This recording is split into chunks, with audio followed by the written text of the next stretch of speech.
Hey, it's May 2nd.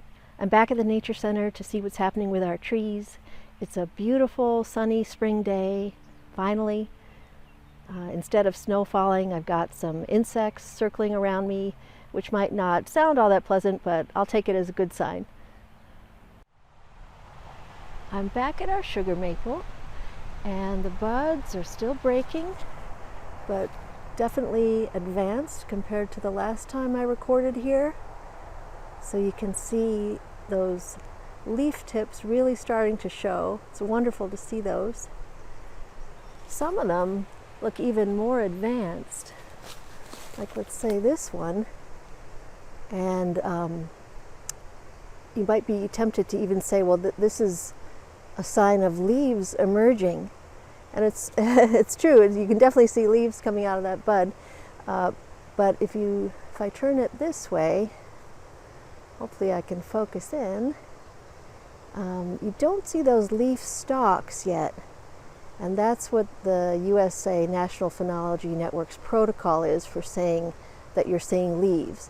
So at this point, we would still label this a breaking bud when we're answering our questions to enter into their database.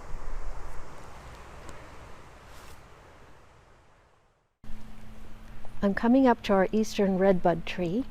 There's a bit of a pink tinge to it, and if I take a closer look, see if I can get it in the sun here, I can see that the buds are starting to break.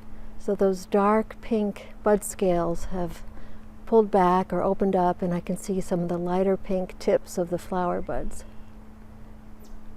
Beautiful.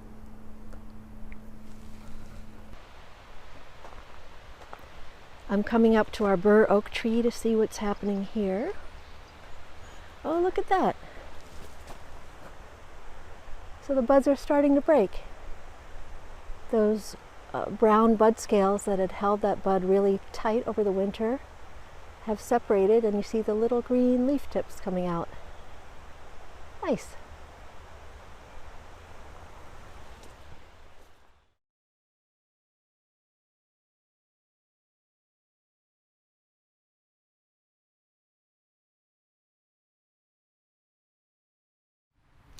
Well, there you have it for May 2nd. It feels like, seeing all those buds opening up, that the trees are really awake. And I'm feeling lucky to be in such a beautiful place right now. I hope you find your beautiful place today.